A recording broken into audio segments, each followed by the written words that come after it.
Hi, 5th grade. It's time for your daily Hank the Cowdog. It's chapter 7. It's called Rotten Meat. If you remember, Hank is with the coyotes, and Drover has hightailed it out of there, as Drover does. And so Hank is going to try to figure out how to get away from these coyotes who are meaner and tougher than he is. So here we go. They're heading to the silage pit. If you remember, silage is like fermented corn that when they eat it, it kind of makes them feel crazy, act silly. So, here goes nothing. The silage pit wasn't too far, just a couple of hills west of us. We started off at a walk, but by the time we got up into those Cowdog hills west of the creek, Snort had picked up the pace. Up on top, the air was clean and cool, heavy with the smell of new grass and wildflowers. We were out of the trees by then, and our path was lighted by a nice fat moon. Not a bad night for a walk, in other words, unless you happen to be traveling with cannibals. I was kind of sorry Drover wasn't there to enjoy it, the little dunce. How do you reckon he managed to slip away and leave me? Every once in a while he pulls a stunt that makes you wonder just how dumb he really is. Anyway, the farther we went, the more excited those coyote brothers became. They yipped and they howled, skipped and snorted and hopped and they laughed. Oh, they were having a big time.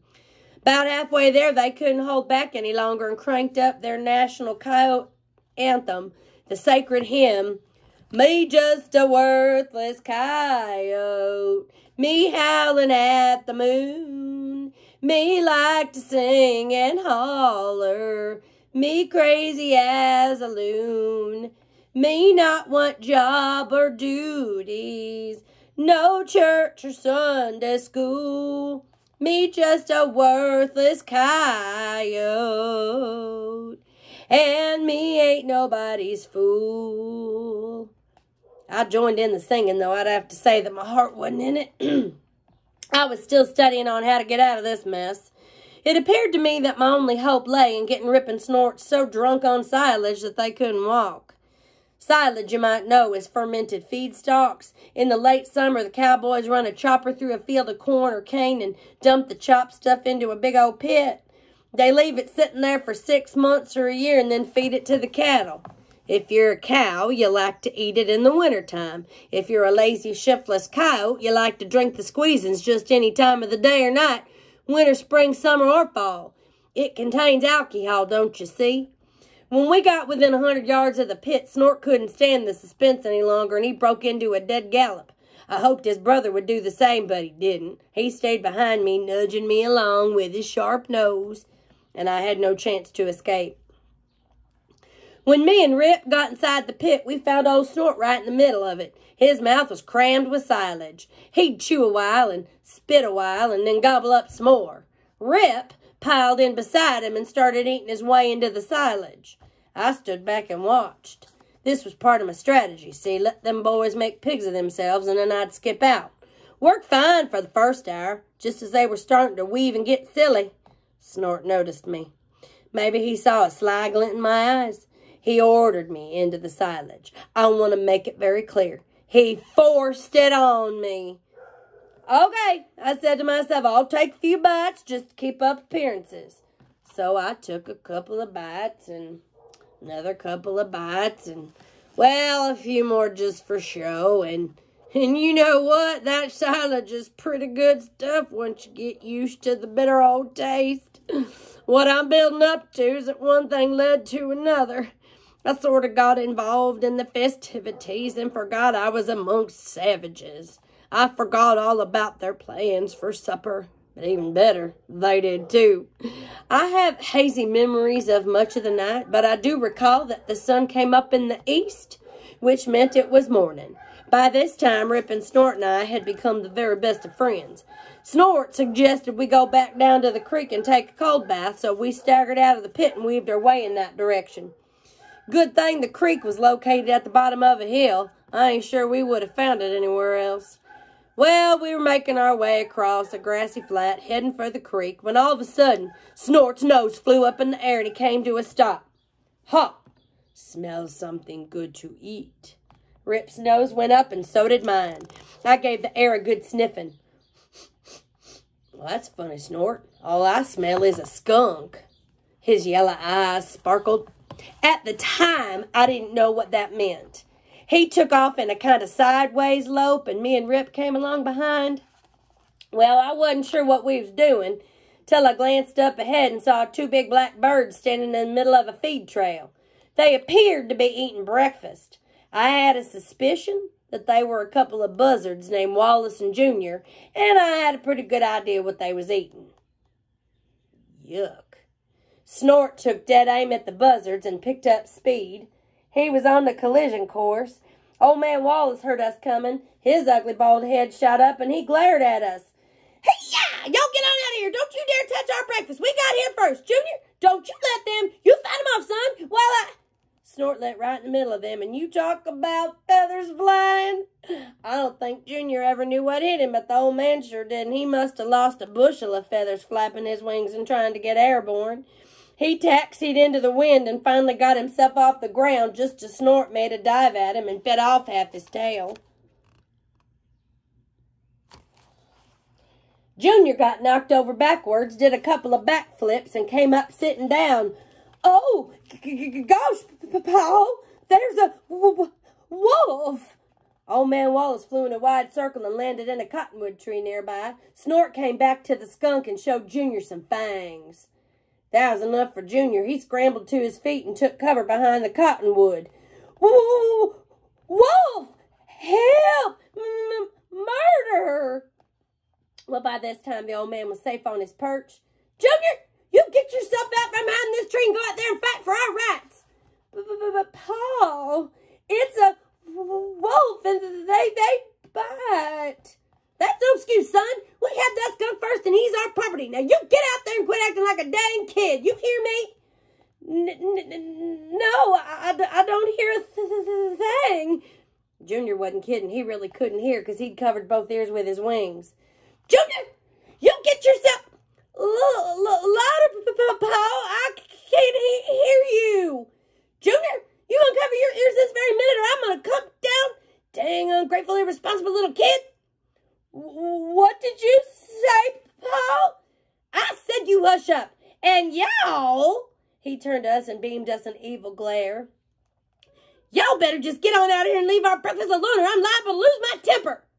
Snort was sitting beside the skunk by this time. He grinned up at old man Wallace. Maybe he was remembering the night over in the canyons when Wallace had, shall we say, upchucked on him and Rip. That's what buzzards do when they get mad, don't you know? But this time Wallace was out of range and Snort knew it. He grinned and old Wallace fumed and squawked. Then Snort turned to me and Rip and motioned us over. I wasn't really looking forward to this. Dead skunk has never been one of my favorite foods. Ha, now we sing special coyote song, said Snort. Hunk sing tenor. So the three of us got together, me in the middle. Snort gave us the pitch. That was pretty funny, Snort trying to find a pitch. Gave us 3 beats. He couldn't count to 3, so he counted. 1, 4, 7. And we belting out an old coyote favorite called Rotten Meat. Snort sang the verses. Me and Rip came in on the chorus, and, well, here's how it went. There's many a mysteries got lost in our history, but none more important for us to repeat than this secret potion, this coyote love lotion, the wonderful essence of ripe stinking meat. Oh, rotten meat, the odor's deliciously subtle and sweet. Coyotes love to cheat and we love to eat. This life would be rotten without rotten meat. I know a feller, his coat is dark yeller. He's got sinus drainage and sneezes a lot. He had no success in the women department till he discovered the perfume of rot. Rotten meat, the odor's deliciously subtle and sweet. Coyotes love to cheat and we love to eat. This life would be rotten without rotten meat. At this point, Snort turned to me and said, now, Hunk do verse.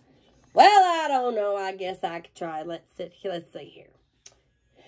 The girl of my dreams is a wonderful lady. Miss Beulah's her name and she makes my heart thump. It never occurred to me she might prefer me if I showed up smelling of decomposed skunk.